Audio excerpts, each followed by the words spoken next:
contracts. The Bharatiya Janata Party has come down heavily on the Congress government, accusing it of appeasing only one section of the society while neglecting merit in this entire process. The Congress thinks it's a necessary step to uplift the weaker sections of the society. As charges fly thick and back, let's first break down this entire story for you. What is it all about? Now, in an exclusive news break, CNN News 18 has accessed the draft legislation for reservation of Muslims for government contracts and tenders. Its sources to be believed, the draft legislation will very soon be tabled before the cabinet. Here's what it entails. The draft legislation suggests amendment to the Karnataka Transparency in Public Procurement Act to insert Category 2B. There will be 4% reservation for Muslim contractors under Category 2B, which will be provided in government contracts. Now, the draft legislation also states that Category 2B shall mean the backward classes specified in the orders issued by the state government from time to time without considering the income criteria which will be eligible for quota. The government tenders are going to be up to 1 crore rupees, which will be reserved for Muslims, similar to the one being currently provided for even the SC and ST contractors. With the Karnataka cabinet set to approve this draft legislation, the question remains, how viable is this move really, especially talking in legal terms? Let's break that down for you as well. The Karnataka government currently provides for reservation of up to 43% in government contracts. This includes 24% for SC/ST contractors, 4% for Category 1 OBCs and 15% for Category 2A OBCs. Though the decision is yet to be finalized, the proposed 4% reservation for Muslims, potentially under Category 2B, would bring the total of up to 47%, which the BJP is currently questioning. Will that mean taking away quota from other OBCs, SC and STs as well? Karnataka is not the only state that's calling for reservation for Muslims. While the constitution bars reservation on the basis of religion, there is no red line on quota for socially and economically backward. That's the route that's being used by many states to include Muslims in the reservation game. Andhra Pradesh is one of them, which provides 4% reservation under OBC quota to at least 14 categories of Muslims. The same is true for Telangana, where 4% reservation is given under the OBC quota to Muslims. In Kerala, out of the 30% OBC quota, Muslims are entitled to 8% in educational institutions and 10% in government jobs.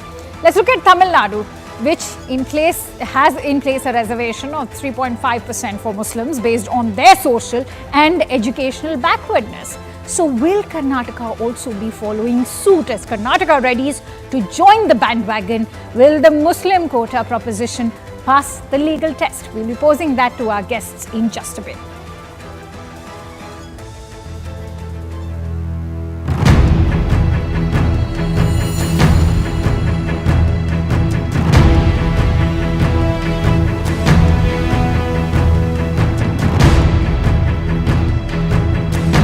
When we gave it to Dalit communities, was it appeasement?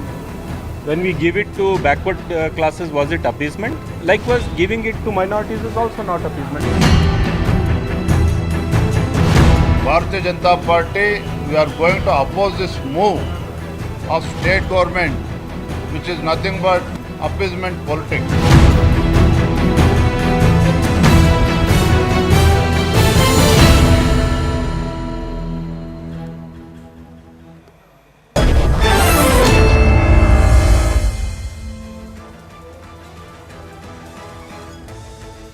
Let me introduce our panelists today. I'm joined in by Sudha Halkai, who is a spokesperson for the Bharatiya Janata Party, Syed Asad Abbas, who is a political analyst, Sumit Chandar, who is a lawyer. I'm also being told that Rashmi Samant, who is an activist, will also be joining in just a while. But Sudha, to begin with, why are you calling this decision as a constitutional violation? Most, I'd like to tell that there is no provision in our constitution where you are going to give reservation based on religion, first thing. Second thing, this is absolutely against the letter and spirit of the constitution. Before this Congress government was there in power, we had removed the reservation of 4% for the Muslims, which was earlier implemented by the Congress government. So, and the Honorable Court has also had accepted. And now time and again, the Congress government in India especially in Karnataka, they are again and again proving their appeasement politics for the Muslims. Because of this Muslim appeasement politics, there was pro-Pakistani slogans in the assembly. There are riots in the police station. Thousands of people, Muslims, go and attack the police stations. Sartan se juda. There are dialogues like this in Karnataka, Sartan se juda, and this is because only of the appeasement politics what they are giving. Why? No. I will not. I don't think we should. No, Sudha, we should abstain from kind of a communal topic communalizing this entire discussion. It has nothing to do with communal and What do you mean overtones. Muslims are attacking Please, let's police not stations? communalize this Because of discussion, the- Sudha. No. I'm sure you will agree that there are several Muslims in this country who are economically backward. Is there a provision in our constitution to give reservation answer based that, on the religion? Is there a provision, you tell me? Isn't it against the spirit of the constitution? Can I answer that? Right, okay. If this is not called as appeasement That's a politics, then question what is it which called I'm as? sure you would want to answer. Please go ahead. They can do anything, but we can't Now question it. We can't tell let what me, they're doing. startle the BJP spokesperson with certain facts I have here, completely startled, and I will ask the same question. Now listen to me, ma'am. Gujarat is ruled by which party? Bharatiya Janata Party. For the last 25 years, OBC Muslims have been receiving reservations on the same front. Madhya Pradesh, ruled by BJP, from the last 20 years, 27 castes of Muslims are receiving reservation. Under the UP ruled, Yogi Adityanath's rule, BJP ruled state, Muslim castes are receiving the same reservation.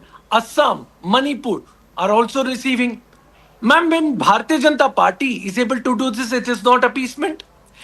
Recently held hiking of salary of There is a Muslim collapse of law and madrasas order in Uttar the state Pradesh. of Uttar Is there Pradesh. collapse of law and No, order no. in Madhya Can I Pradesh? not be interrupted? This is the same please? scenario what is happening Can in I Karnataka. not be Is the same interrupted? thing I did going not on? interrupt you. Do You not have interrupt me, interrupted, please. so am I interrupting in between. Okay. So I am a Muslim in Karnataka. How does it make me to attack? You made a very generalized communal statement. Shame on you, ma'am, for making that statement. No, How can I you say said Muslims because are of attacking? this appeasement politics. You cannot do this communal politics. There is an I think you appeasement should politics apologize in Karnataka. and you should No, be no, taken no. off air. No, I think that's wrong if you are trying to communalize this entire discussion, because it has nothing to do with, bringing I am just saying any that there is an communal. appeasement politics. All right. There is an All right. appeasement Let's politics. now allow me move to finish my forward. point. On that note, Rashmi, I want to bring you in. Rashmi Samant, as far as the entire topic about inclusivity and Muslims are concerned, many are saying that there are Muslims in Karnataka as well who are socially backward and economically backward. So, when asked, the Congress party is also saying that it is a move which is focusing on inclusivity. Can social inclusivity be focused or looked at in isolation of economic inclusivity, especially when we look or talk about inclusivity? Well, Akanksha, firstly, I think everybody is for social and economic inclusivity. Nobody wants socially and economically backward classes or sections of societies to be left behind. But the problem with Karnataka is that, the National Commission for Backward Classes also in 2023 confirmed that the data from Karnataka government states that all castes and communities of Muslims of Karnataka have been included in the list of other backward castes for granting reservation in employment and educational institutions under the state government. That is concerning, that all castes and communities have been included, and this is not me saying this is the NCBC saying that. That is extremely concerning. If you look at the track record of the Congress party here in Karnataka, back in 2015 when it was Siddaramaiah government, the same government that's presently in charge, they dropped cases against 1,600 PFI activists. Exactly, PFI Many activists. That's the thing what I'm saying here. Many of whom were caught with arms and were found in violation of a number of laws which are serious, which pose a serious threat to was taken back that time. Okay. that is concerning. Okay. The second concerning thing is in 2023, the deputy chief minister wrote to the government asking to withdraw cases against the rioters in the Hubli riots case, whilst the police, the superintendent of police had explicitly said that this move, poses a challenge to law and order within the state. So you have a state government which is in charge, which has been in charge in the past as well, and have been showing a repeated behavior of dropping cases against known criminals is known to include all communities. This is the NCBC data. All communities. Now, all communities cannot be Okay. socially and economically Okay. backed. That is I- something I find extremely hard to believe. Right. I think, Syed Asad Abbas, I'll give you a quick 30 seconds to come up with a response, because I think the fear or the backlash is stemming out from the fact that this is also a move which is risking political polarization. Why not talk about other marginalized communities as well? Firstly, I think Rashmi spoke about SDPI and PFI cases being dropped. Respected ma'am, it is your party, Bharatiya Janata Party. Over the last 10 years, you are supposed to ban them. Why even allow them to exist when they it are was into such Siddaramaiah who radical has taken back all extremists? the cases Again, you are against 1,500 interrupting. people. Akanksha ji, can you please ask her I to will keep give you quiet? 15 seconds. I'll give you 15, 20 seconds. Ma'am, please do not Sumit, interrupt. You are please a don't forget, spokesperson. Sumit is Please. also awaiting his turn. Let's Yes. please make up. So, Akanksha ji, thank you, Akanksha ji. Appreciate this. The fact of the matter is, I have on every single national television media channel as a responsible young Indian Muslim asked for a ban of PFI and SDPI to the BJP. BJP in its manifesto 2014, 2019 also mentioned on the same. Ban the PFI, ban the SDPI, ban the Campus Front of India for all the extremist activities. Why not banning them? You are in the power today. Why do you allow the radicals to exist? You don't do it and you blame Fair Siddaramaiah. enough. Sudha, Siddaramaiah is not the Prime Minister of this can country. SDPI and outfits like PFI be taken for an entire community? Exactly my point. Akanksha, I'll tell you very clearly. Here in Karnataka, we are seeing a red carpet welcome for the jihadis, because the PFI 1400 cases or 1500 cases against the PFI was taken back by the Siddaramaiah government and they were let free. And when there was a bomb blast recently after the Siddaramaiah government coming into power, the terrorist involved was one of the accused who was let free by the Siddaramaiah government then. We have to be very careful over here. Seeing this appeasement politics in Karnataka, where the jihadis are given a red carpet welcome, it is a very alarming situation. What do you mean the jihadis people are of given red Karnataka. carpet welcome? Exactly, Why it is is a given woman a like this even allowed to speak did on DK television? Shiv Finally, let me take What do you mean this jihad is a red opportunity. carpet Why welcome? did the bomb blast? The Ma'am, bomb blast, the condemn Buddha blast such which had words and taken place, condemn which such had taken place in absolute Mangalore. communal Mr. person on the Siddaramaiah show. said they are our brothers. This is Why did you absolute think so? Even after communalism. the FSL reports came, This when is there was a absolute, pro-Pakistani slogan, ma'am, they you're banned being the completely why did they communal. take so much of time? This Even is after the absolutely reports had come, why communal. did they buy I so think much of I time think person like this should be to taken arrest down a from the person? show. Why is Completely it taken time down from the show, ma'am. I I am condemn very your much clear. words. There is an I appeasement condemn politics. your words today. Absolutely appeasement Such politics. Red shameful carpet words you're welcoming using. for This is jihadis an in absolute Karnataka. shame. I will I not think you take should back my resign from words. the show and I will not apologize. take back my words. Sudha This is nothing Halkai what is must happening in apologize on the Karnataka. show. Absolutely, I will not Can I come in? apologize. Apologize You on the show. The Congress I government is condemn not your ashamed words to do and I so. condemn your They stand are here not today. apologetic to the people of Akanksha, Karnataka. can when you the come in, law and Right. order please? is Sudha, Can you come in and Sudha moderate the and show? Syed Abbas, I'm just going What to kind of remind you words is that she the using? topic of discussion I'm a right Muslim now is here. that will such She's a calling me proposal, jihadi. right? No, none What of kind of us words is she endorse using, ma'am? this kind of language. Sudha Alkai, let's not communalize this topic. I don't think any of us endorse this kind of language, and I'll personally, extend my apologies if you're hurt, Syed. I condemn her words on the show. All right, You we should do not apologize. endorse. We do not endorse there is any an such appeasement language. politics which is going on that should not be there because Ma'am, there is Why no are we social justice. digressing from the topic? Justice Is should be there. such a proposal going to pass the legal test? On that note, let's call in the voice which matters the most right now. Sumit Chandra, thank you so much for patiently awaiting your turn. What happens now with the 4% being brought in as reservation? Is this not going to exceed the existing cap of 50%?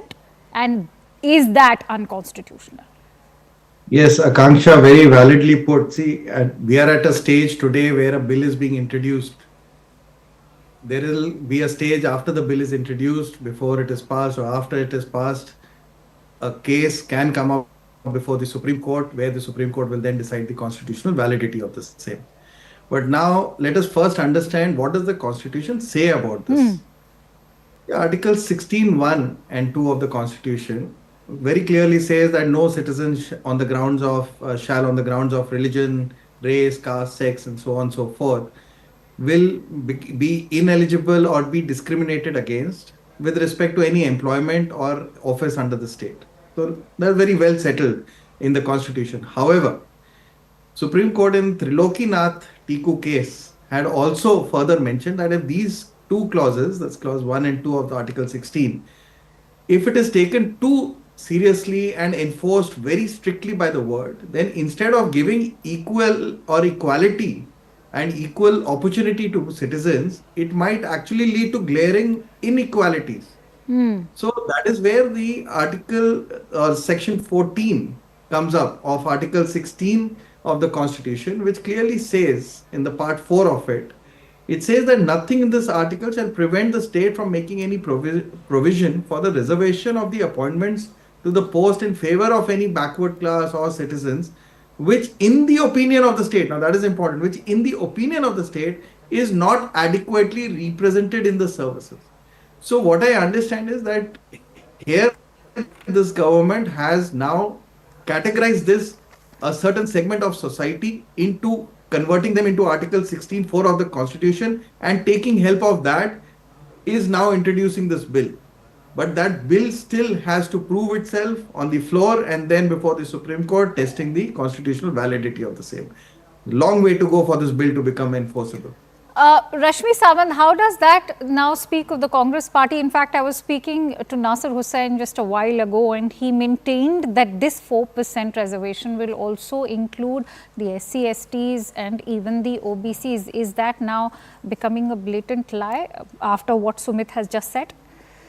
Absolutely, Akanksha. I think the intentions of the Congress party have always been sort of shrouded, and that's what's mostly concerning for the state, especially when, few communities or castes, as they like to call it, were included in category 1 and 2 of the OBC reservation for the Muslim community. But then Congress went on to slowly include more and more communities to a point that in 2023, all castes and communities are now a part of it. So I think that sort of, one-sided decision making and that sort of one-sided pushing by the Congress party makes its intentions quite dubious to the people of, Karnataka. So I think Abbas wants to make a point. Abbas. Yeah. Let me bring to the notice to the Bharatiya Janata Party and their supporters. Navratri celebrations it was. And as per the UP government's orders, 1 lakh rupees was given to every district to celebrate Navratri celebrations. Now, how isn't this a majority appeasement of sort? It's all on record. I'm quoting Times of India, Hindustan Times, Indian Express. How can a state, just like if you call this Muslim appeasement, you call it minority appeasement, how is it that UP Yogi Adityanath is allowed to disburse lakhs and crores of rupees for Navratri celebrations? How is it even possible? Aap kare to sahi hai, Congress kare to galat hai. If that is wrong, this is also wrong, ma'am. Also, as a matter of fact, let me also put on the note that BJP has also done Muslim appeasement. Is the BJP spokesperson even aware that madrasas in UP, the Maulvis who teach the kids, their salaries were hiked by the UP government? Isn't it a minority Muslim appeasement by BJP? No, So, ma'am, please look at the records and then let's Abbas, speak. let's also not use this platform as one to spread disinformation, because I think Sudha was also trying to make a very valid point over here, which is that PFI was banned by them under their governance. SDPI is banned, no? Sudha, I think it's Campus time Fund of that you India is should banned, step no? in. Let's now also hear what Sudha has to say. And I would appreciate a coherent discussion where, please, let's appreciate a coherent discussion over here and not allow each other to speak over each other. Please let Sudha also make a point. Sudha, please go ahead. No, SDPI is not banned. Let me make it clear. Abbas, he's just heard you. You've made your point. By repeating it again and again, you will not be able to... So therefore, ma'am, that is Sudha, please go ahead. Information. Akanksha, for us, it is taken from our Honorable Prime Minister. It is for us Sabka Saath, Sabka Vikas. And we want peace and order, peace and harmony in our state, not only in our state, in our country. And we want to move towards the Vikasit Bharat. This is the ideology of our party. And when it comes to giving any schemes or anything from the center, it is giving uniformly, it is being done over here. But in Karnataka, seeing the past government and when Mr. Siddaramaiah was there, we have seen so much of changes, where, we see Karnataka is very a state where there is a lot of progress, where it's a very welcoming state to all the people of the world, and there is a lot of progress, peace and harmony. But we have seen during Siddaramaiah's government tenure previously also, and now also, this is completely getting disturbed and derailed, and this appeasement politics is being seen. Absolutely, we will not raise our voice if the PFI cases were not taken back. If 1,500 accused people are let free, just imagine tomorrow what are they going to be there. And since the government is formed, when there was a case of Neha Hiremat, when the murder was there, the Home Minister of Karnataka says that, it is a personal matter and this is an accidental incident. So the statement what is given during such incidents is really very sensitive and which is alarming for the people of Karnataka. This should not happen. So with any such decisions taken place, Okay. it shows so Okay. much of appeasement politics. Right. It is absolutely Rashmi, peace and is it harmony in also Karnataka. because, That's it. like, And there should be justice. Social justice Okay. should be there for everybody. We see everybody at in a single phase. Okay, there is no demarcation from the BJP government. Okay. Rashmi Sawant, if I may bring you in on the point of social cohesion, as Sudha was just now highlighting the fact that, she's referred to the case of Neha Hiremat. Are these cases and incidents now also taking away from these topics of discussion today? Because many are calling it appeasement politics only because of such kind of narratives and rhetorics that are coming out from the current government.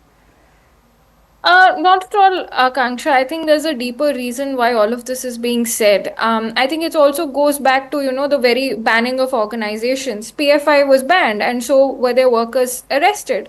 The minute the government, decided to drop cases and release them, they come out and they form another organization, the STPI. So that's how these extremist organizations work. You shut down one organization, another umbrella comes up. The only way to sort of control it is to arrest and to prosecute legally the workers of this particular organization. Otherwise, they will find different names. And this has happened in the past in Karnataka. And I think as a resident of Karnataka, this pains me the most to see this every day. I think it's incredibly blasphemous for, people Very on disheartening. to call such things, supportive of a single party. I think this is my concern. Common citizen. Sumit Chandar, I want to bring you in on how important is getting in an empirical basis when you come, when the governments are trying to come up with a bill in such cases.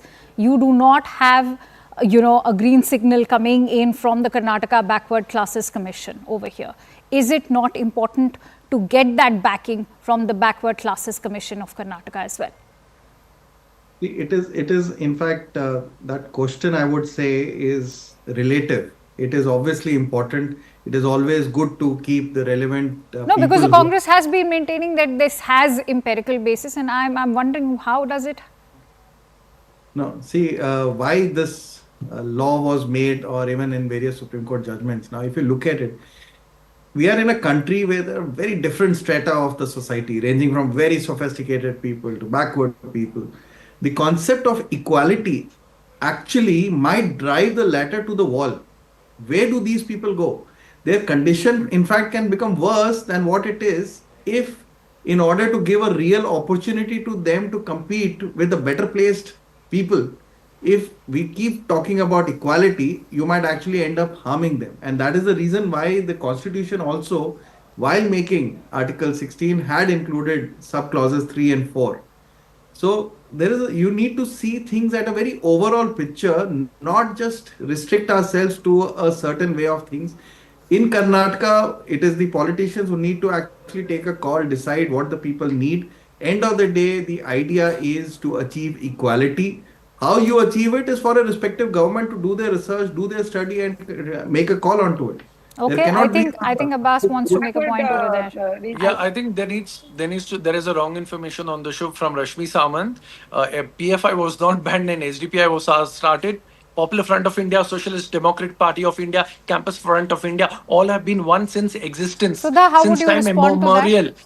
So therefore, there is this got banned and that started. These three are all together and one. I think that is disinformation, and I will be correcting you for that, Abbas. Sudha, how do you respond? I'll tell you one thing. See, there are so many. There is Madiwal Samaj, there is Savita Samaj, there is Nekar Samaj, there is Vishwakarma Samaj. There are so many other coming. This one over there. They have to be uplifted. Why is the Karnataka current Congress government? Why are they not thinking about them? Why are they not thinking about the micro communities? Why only this religion-based reservation they want to give? It was only if it was only they wanted to uplift. It was fine.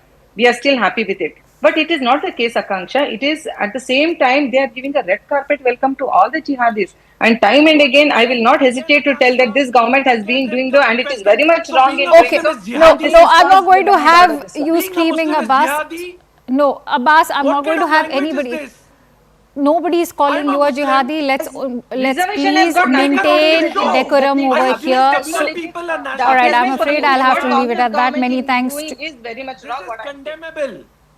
Many thanks to you, ladies and gentlemen, for joining in. With that, we are in fact slipping into a quick break. But in fact, when we return, we'll be talking about what Donald Trump's tariff threat could mean for India. The global trade war is escalating by the moment as Trump is standing strong on his stance. Will India be able to avoid a trade conflict? We'll in fact be decoding all of that in just a bit. Stay tuned.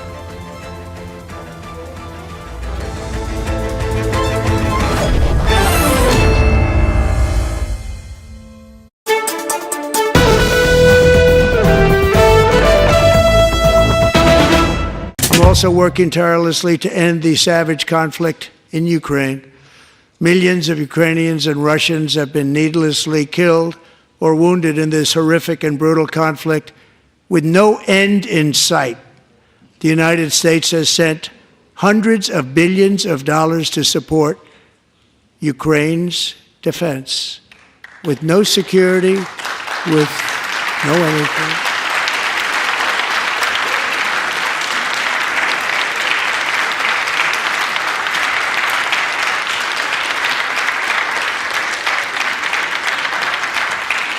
Do you want to keep it going for another 5 years? Yeah, you would say Pocahontas says yes.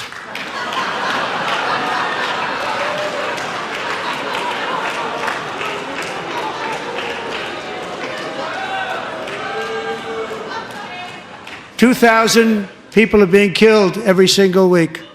More than that. They're Russian young people. They're Ukrainian young people. They're not Americans. But I want it to stop. Meanwhile, Europe has sadly spent more money buying Russian oil and gas than they have spent on defending Ukraine, by far. Think of that. They've spent more buying Russian oil and gas than they have defending. And we've spent perhaps $350 billion, like taking candy from a baby. That's what happened. And they've spent $100 billion. What a difference that is. And we have an ocean separating us, and they don't. But we're getting along very well with them, and lots of good things are happening.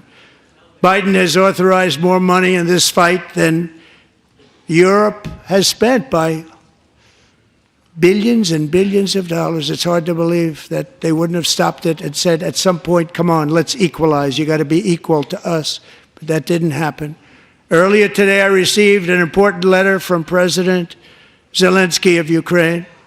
The letter reads, Ukraine is ready to come to the negotiating table as soon as possible to bring lasting peace closer. Nobody wants peace more than the Ukrainians, he said. My team and I stand ready to work under President Trump's strong leadership to get a peace that lasts. We do really value how much America has done to help Ukraine maintain its sovereignty and independence.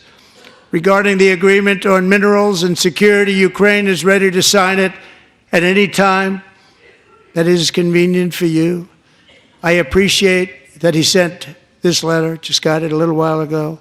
Simultaneously, we've had serious discussions with Russia and have received strong signals that they are ready for peace. Wouldn't that be beautiful? Wouldn't that be beautiful?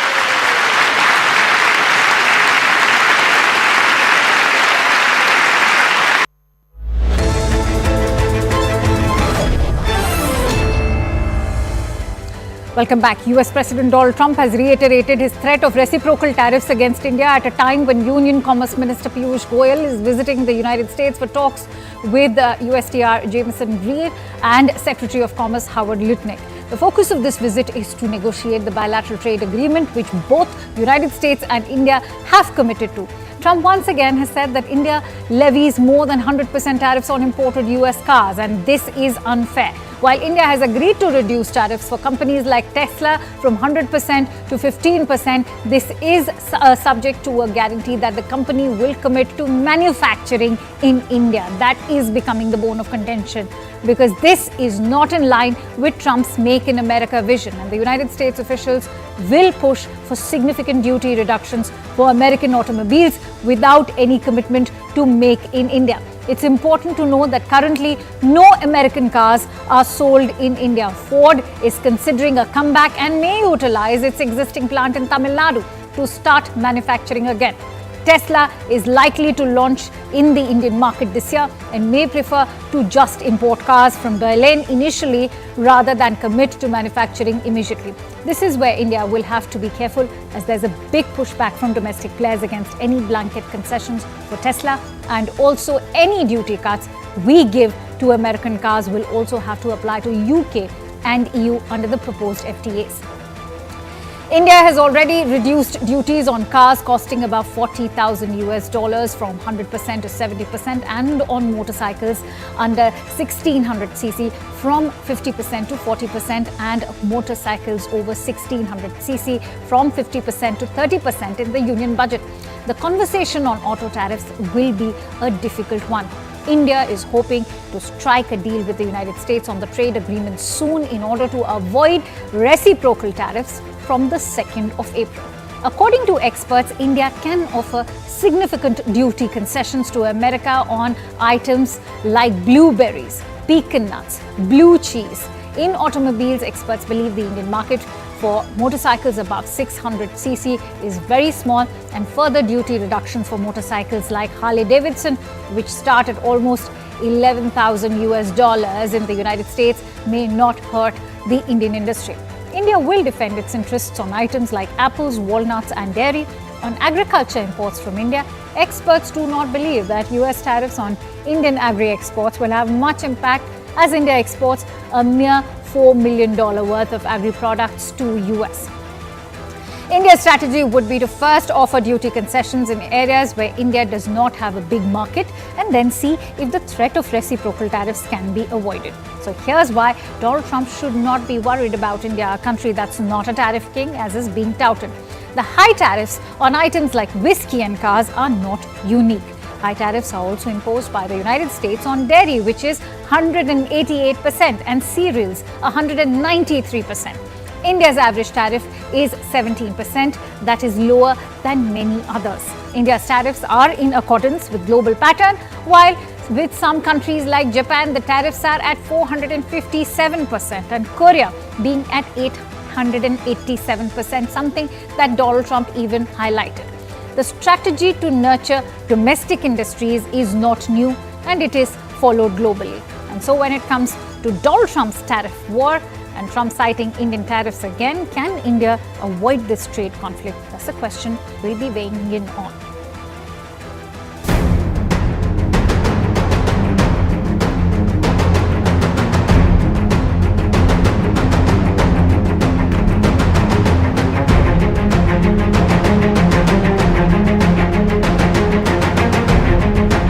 India charges us auto tariffs higher than 100%. आज हमने द्विपक्षीय व्यापार को 2030 तक 2 गुना से भी अधिक बढ़ाकर $500 बिलियन तक पहुंचाने का लक्ष्य निर्धारित किया। This should be a matter of concern, not only for us in India, but for the whole world.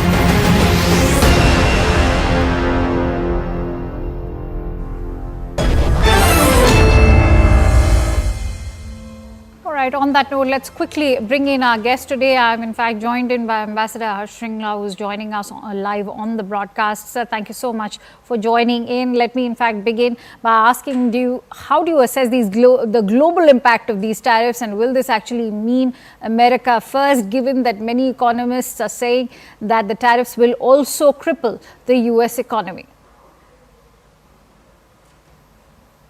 Well, I mean, if you look at it from the point of view of President Donald Trump, he has been elected on a plank which is essentially to protect American interests.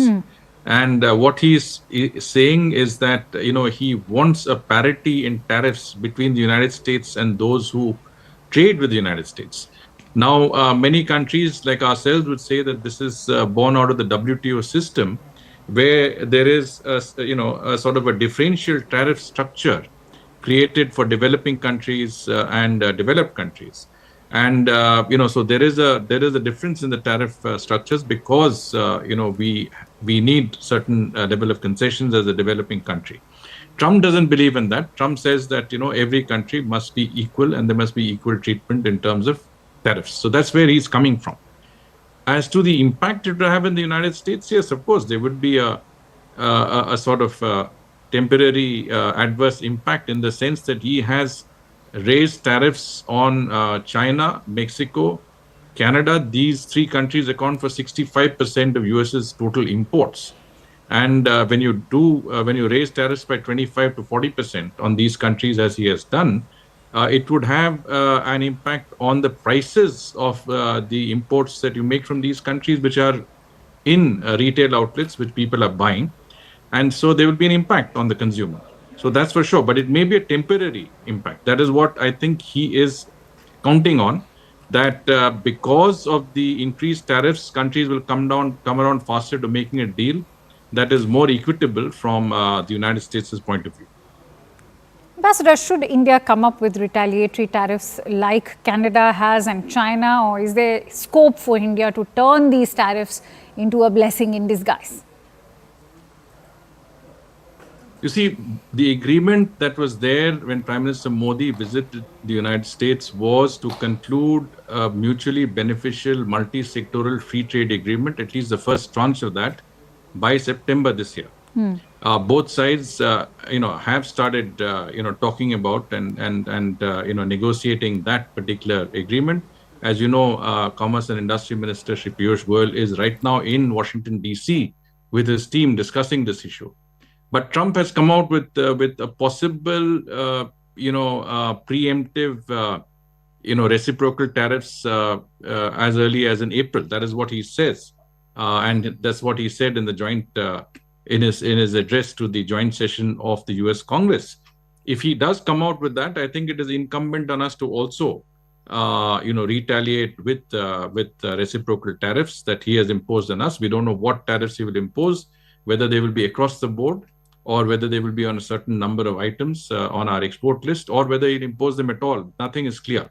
But if he does impose tariffs, I think it is incumbent on us to also impose reciprocal tariffs, but at the same time continue to negotiate our free trade agreement, and I think really come out with an outcome as soon as possible. I'm not even wait till September.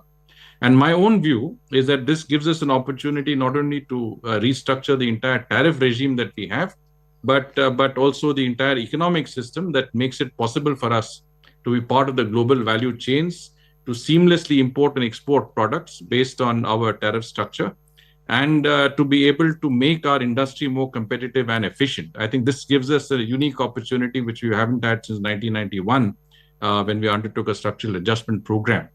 And possibly to even announce, unilaterally the sort of tariff reductions that we have in mind in the different sectors that I think there is scope in which we can announce reductions. It's interesting that you talk about the different sectors, which is why I wanted to ask you a lot of skepticism now with regards to the agricultural sectors. How will such a move impact the agro exports, given that Trump is resolved to, what he says, rescue the American farmer? Well, the United States exports about $1.5 billion worth of agricultural items to India, but we export $25 billion worth of agricultural items. So there's a slight imbalance there. I mean, that's not necessarily a bad thing, because the US exports other items like precision instruments, engineering goods, etc. to India. So it doesn't have to be parity on the same sectors and the same lines. But the fact of the matter is that there is, the tariff structure is also slightly different, because there is a different tariff structure on the US end, which is much lower. In our case, there are areas where we are quite competitive in tariff terms, but there are certain areas where our tariffs are quite high. Take the example of rice, for example. We are the largest exporter of rice in the world, yet we have a 70% import duty on rice. Similarly, we have a 40% import duty on wheat, 45% on soya, 50% on corn. So there are high tariffs in certain areas, and in some areas like walnuts, etc., we need to have it. Almonds, and we need to have it because you have Jammu and Kashmir and Himachal that produce these items, and Correct. you don't want that to be affected. So you have to have some safeguards in the system. But at the same time, wherever there is a scope to make the industry more competitive, where the impact on our farmers and their livelihoods is not significant, we have to have some give and take in order to get more or to give more also. Ambassador, the global tariff war is only escalating, with Canada and Mexico also announcing their set of reciprocal tariffs. Is there something that India can stand to gain in short term? Also, how is this going to impact the global supply chains, and how will India be impacted? I think there is a lot of opportunity in all that churning that's going on. I'm talking about churning because you have these huge numbers of tariffs that are being imposed across the board. The US has imposed tariffs on 20% increase in tariffs on all Chinese imports, 25% on Canadian and Mexican imports. Now, and those countries are imposing tariffs on the US also. Now, wherever you have a 20% competitive advantage, I think our exporters look at that very carefully. I think this is already being looked at by our Ministry of Commerce specifically. And we must take advantage of the openings that come to us, because in case you don't have the same tariff increases and your competitors have that, then you have an opening. I recall when I was in the United States during Trump 1.0, and Trump imposed a 25% tariff increase on $360 billion worth of Chinese imports. It gave us opportunities that we didn't anticipate. We didn't always expect, but I think our exporters did very well in that, and our exports in that year spiked up because of that opportunity. Similarly, now that Trump is imposing enhanced tariffs on some of our competitors, I think, and with the devaluation of the rupee, we are well placed to take advantage of these opportunities. We have to seize the opportunity. And since you're talking about seizing the opportunity, can FTA be mutually beneficial and be that opportunity for us now? FTA, yes, absolutely, because I think the FTA is designed to, when you say mutually beneficial, it really means that both countries will benefit by greater mutual market access. Okay. So US goods will get preferential access to the Indian market and vice versa. We are not talking about lowering our custom duties for all countries. We are talking about lowering it for the United States in the case of the US-India FTA. And so in specific areas where the US has a particular advantage or an interest, lowering of interest rates in those, tariff rates in those areas will enable them to get market access. Similarly, we will get greater market access in the US, and there are many areas where we can benefit. Take the example of cell phones, where there is a certain 6 to 8%, I think, duty from the US side, whereas there is 0% duty on Chinese exports of cell phones and components. I think we can take advantage of that because we are exporting $10 billion of cell phones today through Apple. Similarly, we should look at preferential access to the US market on textiles. Our textiles are competitive, but we have a disadvantage vis-a-vis our competitors because they have preferential access, which we don't. So we have to create the access for textiles, pharmaceuticals. Pharmaceuticals, of course, they are very low duties, 0.6% in the US. Agricultural goods, cell phones, and get more access for our products. Obviously, the US will want more access for some of their products, which I think we could provide. So here is an opportunity which I think we should look at it in a manner that could be of advantage to our economy on the whole. We should not look at it as a disadvantage. We should make this challenge into an advantage, convert this challenge into an advantage, and really, make a virtue out of a necessity, so to speak. Absolutely. I'm positive that India has the skills to do so. Many thanks to you, Ambassador Shringla. It was a pleasure speaking to you as always. On that note, let's try and get in some European perspective, because remember, Donald Trump's address to the US Congress has arrived at a time when there is great geopolitical instability. It's not just in terms of an impending tariff war, but also look at the war in Ukraine, especially after what's happened at the Oval Office on Friday. Let me quickly bring in Mr. Brando Benfei, who is an EU parliamentarian. Thank you, Mr. Benfei, for joining in. Pleasure having you on the show. Thank you very much. Now, Thank you. President Trump has referred to India along with European Union and China during his rhetoric on trade and reciprocal tariffs that signifies intensifying trade tensions between US and the global counterparts. Speaking of which, how do you see this approach impacting the global trade, and will it mean America first also for ordinary Americans, which many economists believe will be equally impacted? Well, first of all, I want to say that we are trying to maintain a dialogue to find solutions. I myself am the chair of the delegation for the relations with the United States Congress of the European Parliament. And so in this role, I will be in a few weeks in US to have a dialogue on these topics to reach possibly agreements and support the effort to find solutions. But we have been very clear that we demand respect from the US counterparts, and so we will respond to any tariff measures in the direction of working for agreements to avoid a trade war. We don't think it will help either US or EU economy to have an increase of tariffs across the board. So we will work to avoid that, but we are also ready to retaliate if there are actions being taken. And that's probably going to happen, at least in the first phase. One very important topic for us is not to bring the EU legislation into the negotiation. We will not be willing to rediscuss our laws as part of the trade negotiations. We do not accept that the EU laws on environment, on digital, on public procurement are considered to be non-tariff barriers, because we do not question the US laws, and so we do not want the EU laws to be questioned. While you know instead that, for example, on the social media regulation, we had a lot of exchanges with the US, and we have seen members of the administration intervening on this, saying that the EU has put censorship on the social media, and this is obviously something we do not share, and we do not want to go into that because we don't think that's what we should discuss. All right, but here's what you should be also discussing, Mr. Benfei. How do you respond to US President's accusation that EU has spent more on purchasing Russian oil and energy than spend on Ukraine to fight the war?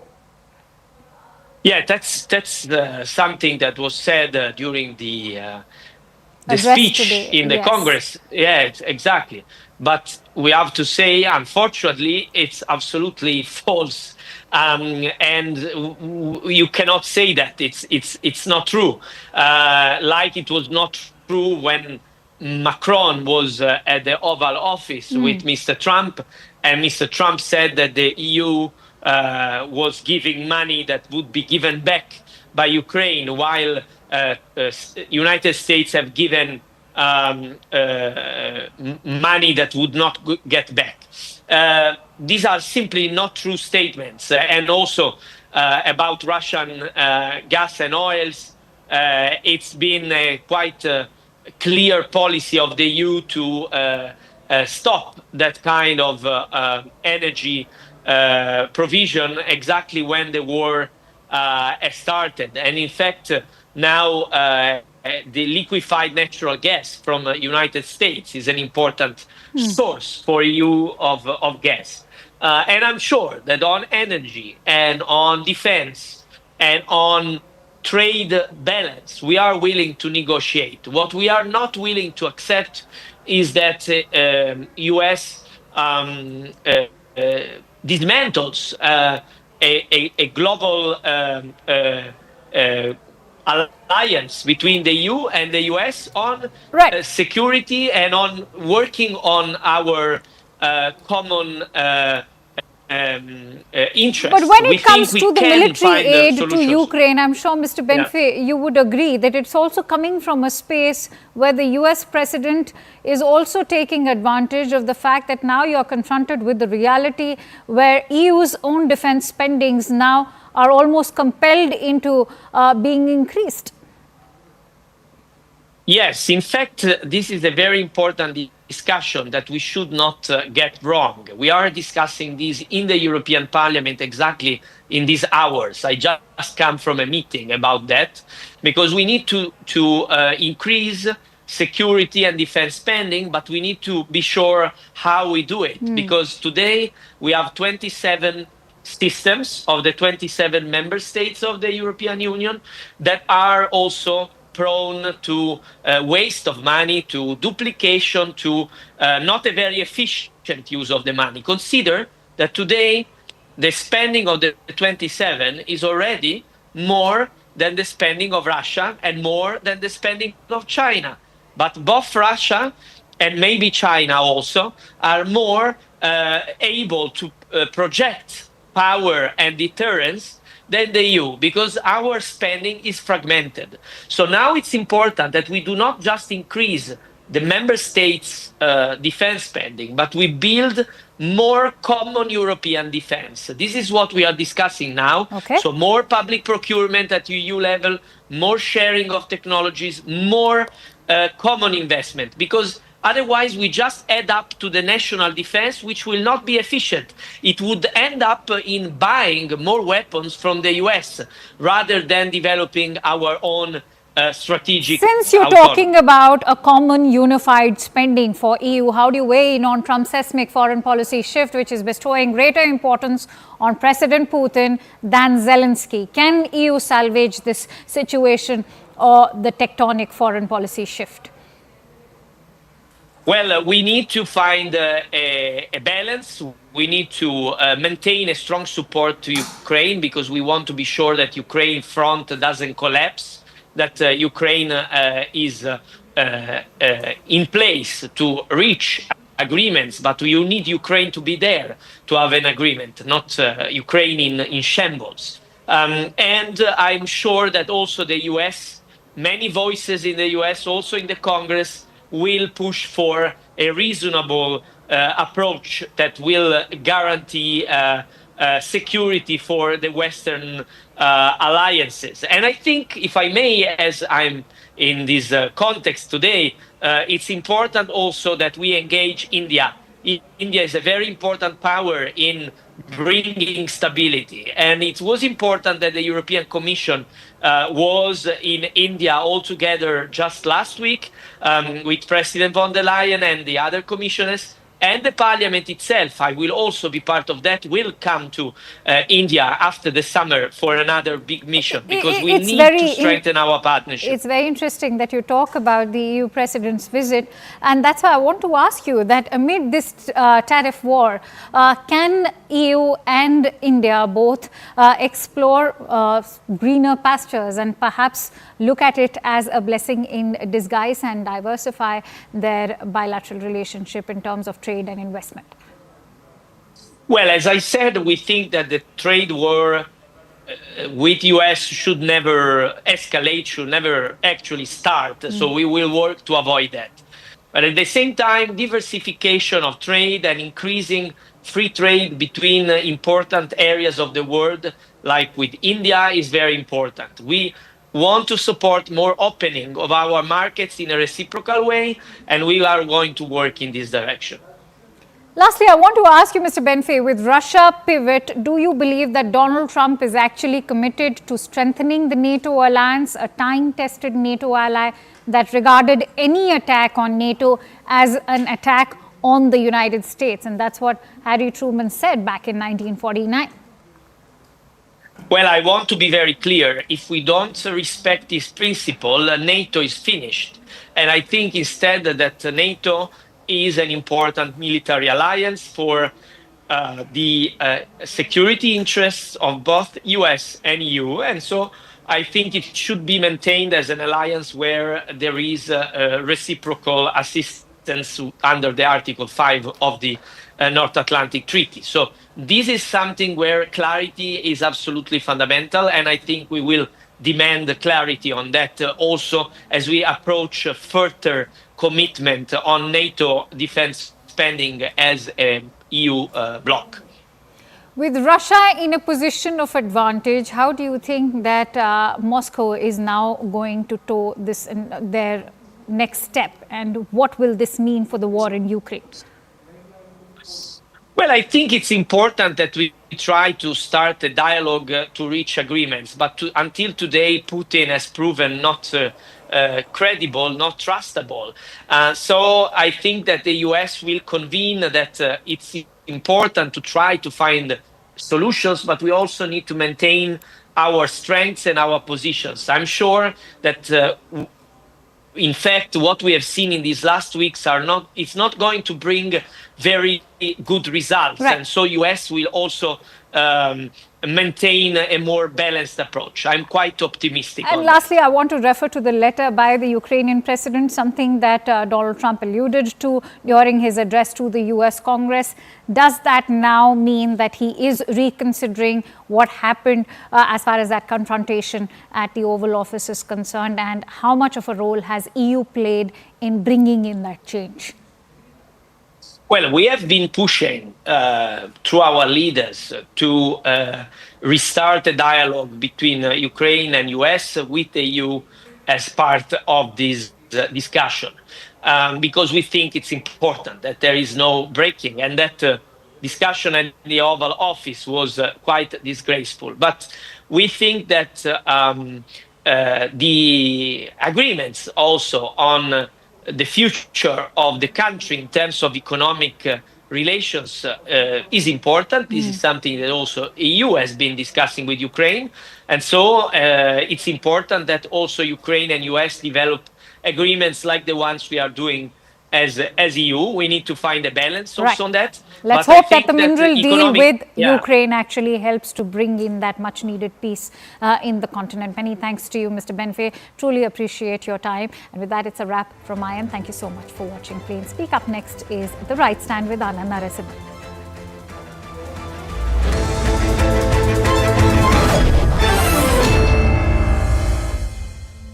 Co-powered by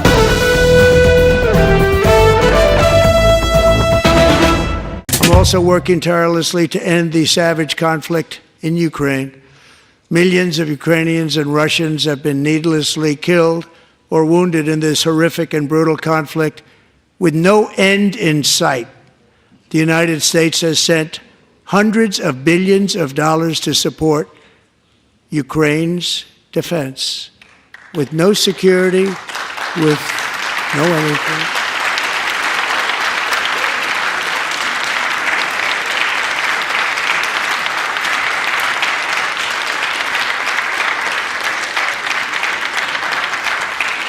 Do you want to keep it going for another 5 years? Yeah, you would say Pocahontas says yes.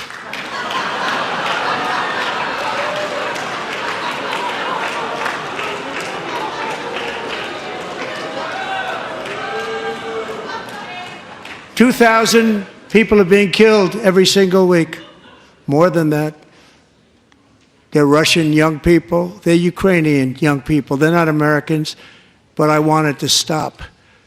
Meanwhile, Europe has sadly spent more money buying Russian oil and gas than they have spent on defending Ukraine, by far. Think of that. They've spent more buying Russian oil and gas than they have defending. And we've spent perhaps $350 billion, like taking candy from a baby. That's what happened. And they've spent $100 billion. What a difference that is. And we have an ocean separating us, and they don't. But we're getting along very well with them, and lots of good things are happening. Biden has authorized more money in this fight than Europe has spent by billions and billions of dollars. It's hard to believe that they wouldn't have stopped it and said at some point, come on, let's equalize. You got to be equal to us. But that didn't happen. Earlier today, I received an important letter from President Zelensky of Ukraine. The letter reads, Ukraine is ready to come to the negotiating table as soon as possible to bring lasting peace closer. Nobody wants peace more than the Ukrainians, he said.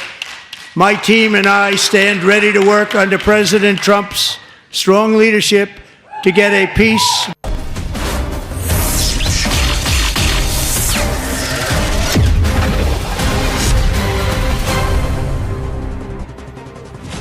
Namaste, Jai Hind, and welcome to this edition of The Right Stand. I'm Anand Narsimhan. We'll start with Uttar Pradesh, where there's a showdown over Aurangzeb that started from Maharashtra and now gone into Uttar Pradesh. Samajwadi Party leader Abu Azmi praising Mughal ruler Aurangzeb on Monday. Abu Azmi, it said, and I quote, Aurangzeb got several temples built in Varanasi. He saved a Hindu girl child from a priest who had an evil eye on her. He had the priest trampled by elephants. Earlier in the day, the Maharashtra Assembly passed a motion unanimously by a voice vote to suspend Abu Azmi from the House till the end of the budget session. Members of the Treasury benches said Abu Azmi's remark eulogizing Aurangzeb was an insult of Maratha King Chhatrapati Shivaji Maharaj and his son Chhatrapati Sambhaji Maharaj.